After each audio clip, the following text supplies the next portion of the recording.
अति सुंदर, होता है मन अति सुंदर।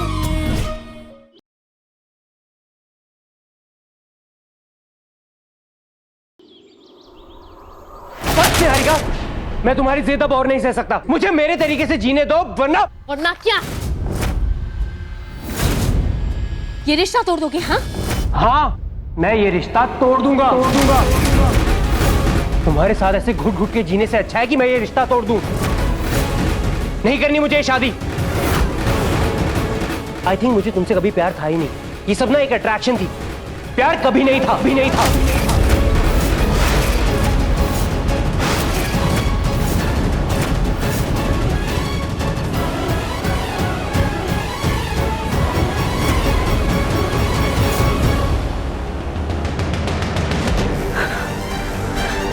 ये भूले ना, जब कहीं गड़बड़ हो रही होती तो आप हमें वहाँ पे क्यों भेजते थे?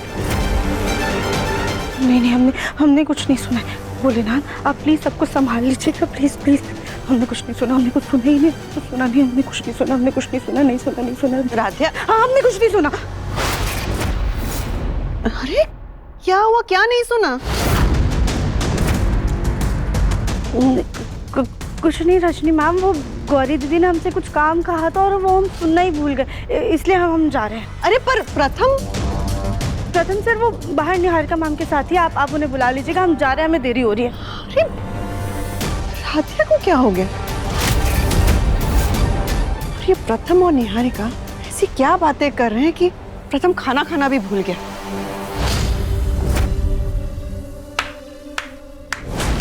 वाओ प्रथम, क्या परफॉर्म किया है तुमने। मतलब तुम्हें एक बार भी स्क्रिप्ट देखने की जरूरत भी नहीं पड़ी। इतना एग्रेशन था कि मैं एक पल के लिए तो डर ही गई थी, कहीं तुम सच में तो नहीं बोल रहे हो। नहीं, वो तो मैंने बस फ्लो में बोल दिया, नेचुरल एक्टिंग थी ना। I know. निहारिका,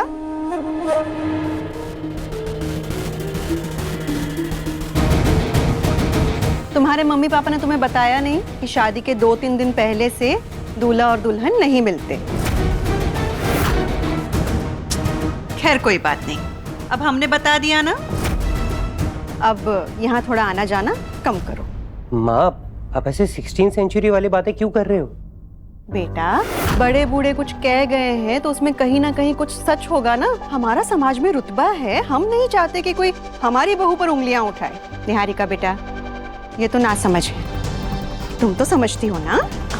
अभी तो मैं चलती हूँ, लेकिन कल मेरा और प्रथम का प्री वेडिंग शूट है, तो कल मुझे आना पड़ेगा। ठीक, बाय प्रथम। चलो, खाना ठंडा हो रहा है। चलो। अरे अब किसका फोन है? अब दादी का वीडियो कॉल है। माँ को पूछना कुलदेवता के दर्शन करके निकली या नहीं। हाँ, हाय मेरी मधुबाला। दादी, आप अभी भी होटल में ही हो, निकले नहीं वहाँ से? अरे बेटा, कैसे निकले? हम यहाँ आए तो मौसम बिगड़ गया, जिसकी वजह से लैंडस्लाइड हो गई, सारे रास्ते बंद हैं। आज तो आना मुश्किल लग रहा है, नहीं आ पाएंगे। दादी आप टेंशन मत लो, मैं भी हेलीकॉप्टर का अरेंजमेंट करवाता हूँ। अरे हमने पता किया था, हेलीकॉप्टर भी तो नहीं आएगा, तू चिंता मत कर। कल जब मौसम साफ हो जाएगा हम आ जाएंगे बेटा। माँ जी, आप अकेली हैं, ध्यान रखिएगा। अरे दादी, हेलो।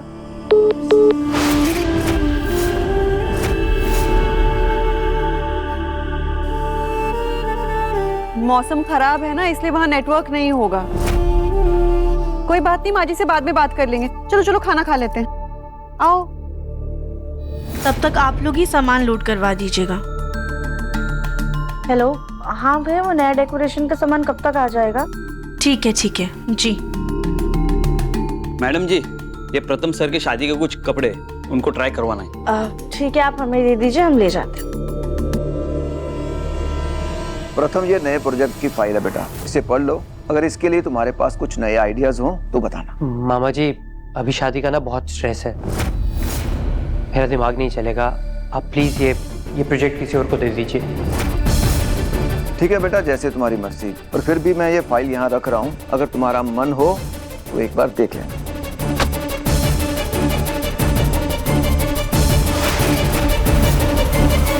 अरे बेटा, कैसे निकले? हम यहाँ आए तो मौसम बिगड़ गया, जिसकी वजह से लैंडस्लाइड हो गई, सारे रास्ते बंद हैं। मेरी मधुबाला ठीक होगी ना? मैं एक दिन भी नहीं रह सकता उनके बिना। लंदन कैसे रहूंगा? प्रथम सर, आपकी शादी के लिए शेरवानी आई थी, आप एक बार ट्राई कर लीजिएगा। हाँ रख दो।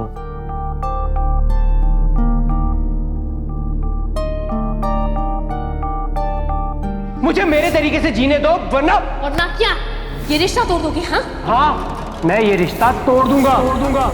आई थिंक मुझे तुमसे कभी प्यार था ही नहीं, ये सब ना एक अट्रैक्शन थी, प्यार कभी नहीं था।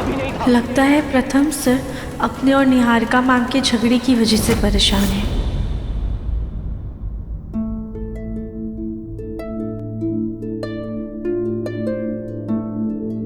ये क्या कर रही हो? प्रथम सर सॉरी, हम आपके पास उसी वक्त आते कि आपकी निजी बातें ना हमारे कानों में पड़ी जाती। अगर आपको शादी का स्ट्रेस अपने दिमाग से हटाना है ना, तो दिमाग कहीं और लगाना पड़ेगा, वरना ऐसी ना सड़ू सी फोटो आएगी आपकी शादी में। एक बार ये फाइल पढ़िए तो अपने आप ही आपका दिमाग फ्रेश हो जाएगा। और वैसे भी भोलेनाथ आपको इतना अच्छा मौका दे रहे हैं अपनी काबिलियत साबित करने का।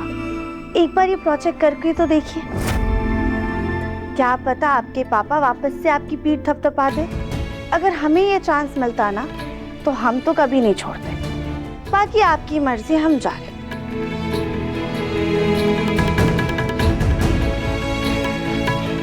शादी के बाद मैं वैसे भी हमेशा के लिए लंदन शिफ्ट हो रहा हूँ। जाने से पहले ये प्रोजेक्ट करके मैं अपनी फैमिली को थोड़ी खुशी तो दे ही सकता हूँ। जीजा जी, प्रथम ये प्रोजेक्ट करने से मना कर रहा है। मतलब उसने लंदन जाने का मन बना लिया है? पापा, इस प्रोजेक्ट को लेकर कुछ आइडियाज हैं, मैं आपसे शेयर करना चाहता हूँ। हाँ बोलो बेटा।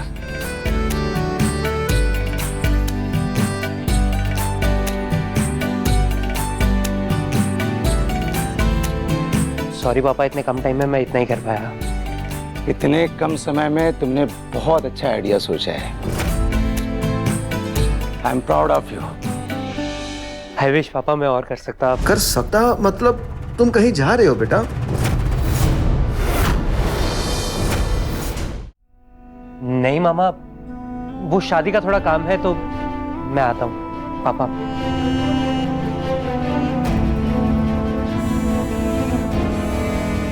प्रथम निहारिका के चक्कर में कुछ बोल नहीं रहा है, लेकिन मैं उसका पिता होने के नाते उसके साथ कुछ भी गलत नहीं होने दूंगा। जल्दी से खाना खा लेते, फिर बाकी सारा काम करेंगे। राध्या, तुम यहाँ बैठी हो और मैं तुम्हें पूरे घर में ढूंढ रहा था। Radhya, thank you so much. प्रथम सर, क्या हुआ?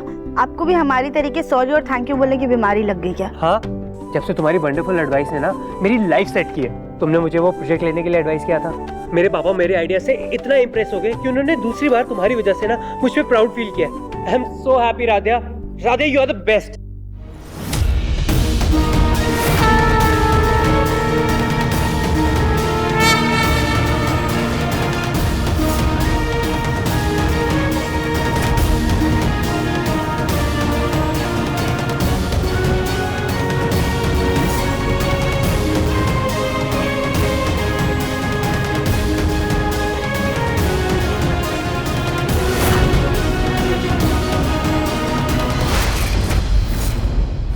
रजनी जी, क्या आप भी वही सोच रही हैं जो मैं सोच रहा हूँ?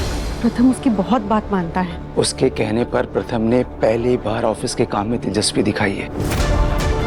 अब क्या नाम क्या उसका? राध्या बंसल। राध्या, कितना खूबसूरत नाम है ना। राधा के बारे में पता करते हैं, दिखने में तो खानदानी लगती है। एक प्रॉब्लम है। अब क्या हुआ? राध्या सुंदर है, उसका मन अति सुंदर है, संस्कारों और समझदारी में परिपूर्ण है वो लड़की, लेकिन उसका वजन, हमें नहीं लगता कि प्रथम उसे अपना पाएगा। निहारिका दुबली पतली है, स्मार्ट है, मॉडर्न है, जबकि राध्या सीधी सादी है, घरेलू है। उसकी जिंदगी बस उसके अपनों के ही आसपास सिमटी हुई है। निहारिका को देखकर हर किसी के मुंह से तारीफ निकलती है, और राध्या के लिए सिर्फ ताने। दोनों में इतना फर्क है जैसे एक चमकीले शहर की रोशनी और दूसरी शांत गांव की रात। ओमकार जी, हमें नहीं लगता कि प्रथम राध्या से शादी करने के लिए मानेगा। रजनी जी, प्रथम के पास मानने के सिवा और कोई चारा नहीं है। ये हमारे परिवार की इज्जत का सवाल है। फिक्र तो मुझे इस बात की हो रही है कि राधा के परिवार वाले मानेंगे या नहीं।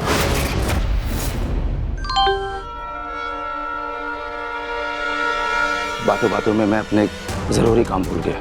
मैं अपना काम खत्म करके आता हूँ, फिर इसके बारे में फैसला करते हैं।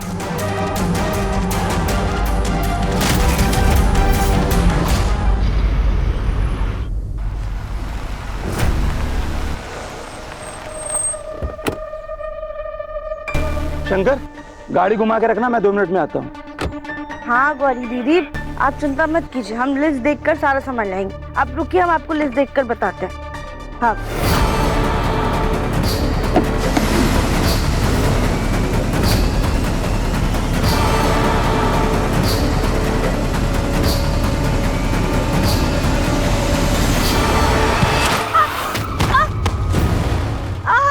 अरे क्या हो गया? माफ करना बेटे, मुझसे गलती हो गई। तुम ठीक तो हो? कह रहे बुड्ढे, कार में बैठा तो रोड पे चलते हुए लोगों पे गाड़ी चढ़ा देगा क्या? इसकी वजह से इन मैडम के भी जान जाते जाते बची है। हमारी बात तो सुनिए, हमारी तबीयत खराब है।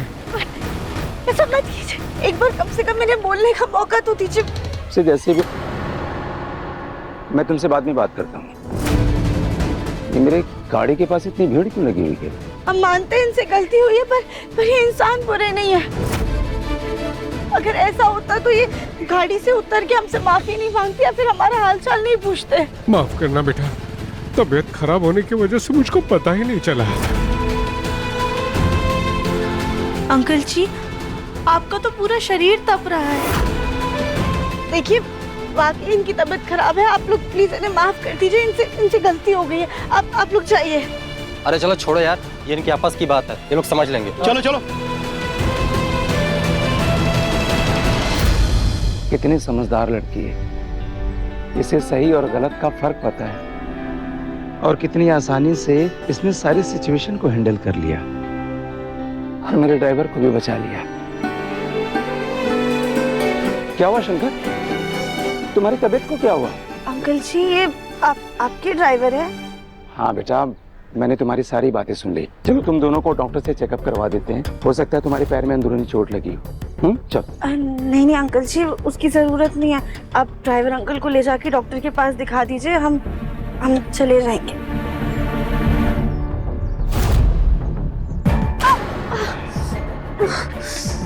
राध्या, तुम्हारे पैर में चोट लगी है, ज्यादा प्रॉब्लम हो जाएगी राध्या। मैं तुम्हें डॉक्टर से चेकअप करवा देता हूँ, उसके बाद मैं तुम्हें घर पे छोड़ दूंगा, ठीक है? चल, चलो।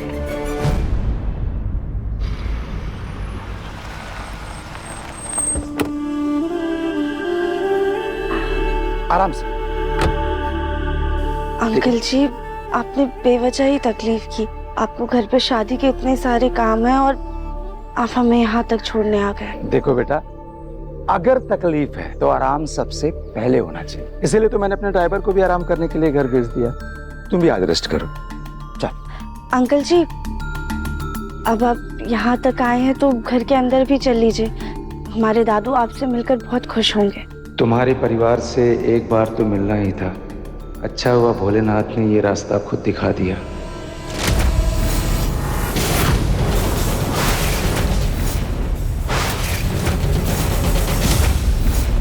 अरे राध्या इतनी बड़ी गाड़ी में आई है, आखिर चक्कर क्या है? ठीक है। और उसके साथ ये सूट बूट वाला आदमी कौन है? आइए आइए सर। आराम से, आराम से, आराम से। राध्या, तुम इस वक्त काम छोड़ करके यहाँ घर में क्या कर रही हो? कहीं तुम्हें काम में फिर से कोई गड़बड़ तो नहीं करती? और ये अपने साथ किसको लेकर आई हो?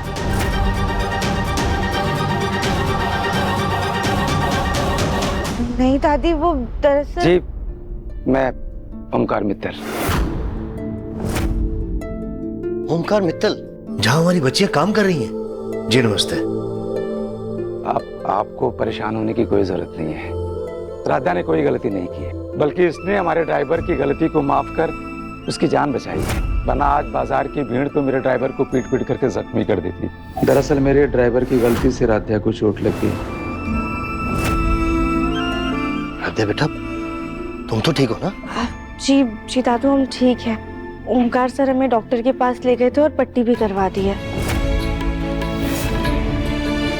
राध्या बेटा, तुम जाकर कमरे में आराम कर लो। जी थैंक यू सर। आराम से बेटा। जी, वैसे मैं राध्या का दादू जगमोहन बंसल। आपसे मिलकर बहुत खुश हुई जगमोहन जी।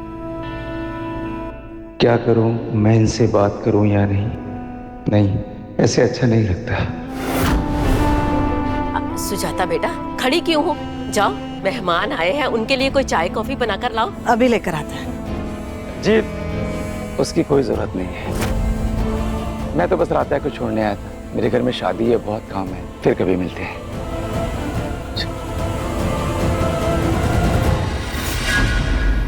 दिव्यम बंसल,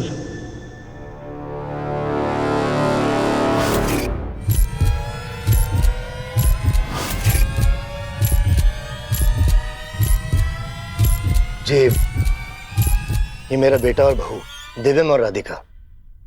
राधिका इन्हीं की बेटी है।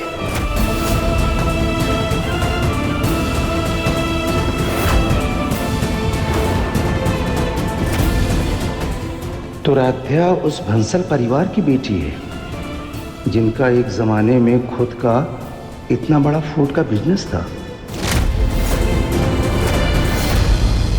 जगमोहन जी, आपसे अकेले में 1 मिनट बात कर सकता हूँ?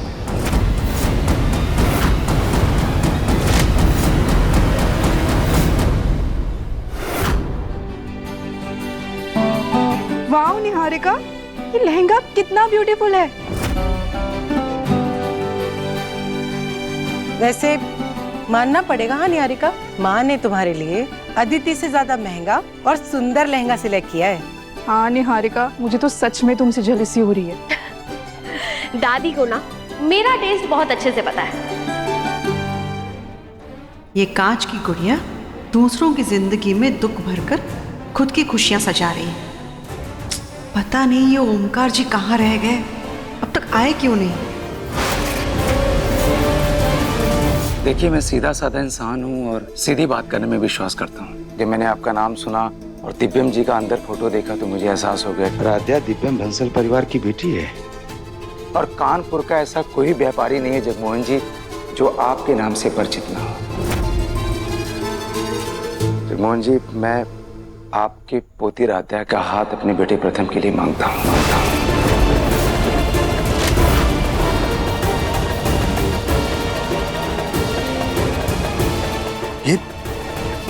ये कैसा भद्दा मजाक कर रहे हैं मिस्टर मित्तल आप? आपके बेटे प्रथम की तो शादी हो रही है, शादी की पूरी तैयारियां मेरी पोतियां कर रही हैं। फिर ये देखिए, हम उस शादी के साथ आगे नहीं बढ़ना चाहते हैं। इस लहंगे में फेरे लेके मैं अपने प्रथम के साथ अपनी नई लाइफ में आगे बढ़ूंगी। कितना प्यारा लहंगा है ये।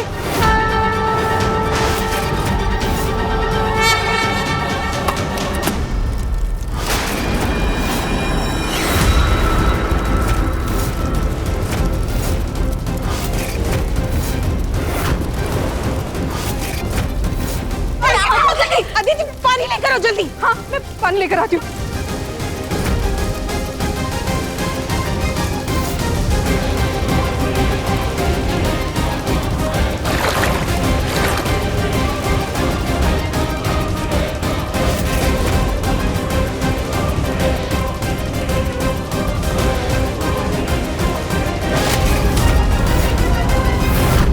लेकिन राध्या ने तो ऐसा कुछ नहीं बताया, और अचानक ऐसा क्या हो गया कि आप इस रिश्ते में आगे नहीं बढ़ना चाहते? देखिए, ये सारी बातें मैं आपको बाद में बताऊंगा और आपको बाद में सारी बातें पता भी चल जाएंगी। लेकिन इस वक्त मैं बस सिर्फ इतना जानना चाहता हूं कि क्या आपको राध्या और प्रथम का रिश्ता मंजूर? माफ कीजिएगा मिस्टर मित्तल, मेरी राध्या के माता पिता नहीं है। और उसका दादा भी जिंदा है, और सिर्फ पैसों की चकाचौंध देखकर मैं उसका जीवन खराब नहीं कर सकता। शिव शिव शिव शिव, ये तो बहुत बड़ा अपशगुन हो गया। वैसे बुरा मत मानना, लेकिन अगर शादी के पहले चीजें ऐसे बर्बाद हो ना, तो बस जान लेना कि शादी के बाद सब कुछ गड़बड़ होगा ही।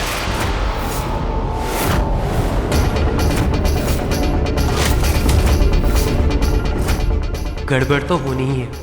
मुझे जबरदस्ती मेरे परिवार से दूर जो किया जा रहा है, पर अपने परिवार को यूं हमेशा के लिए छोड़ के नहीं जा पाऊंगा।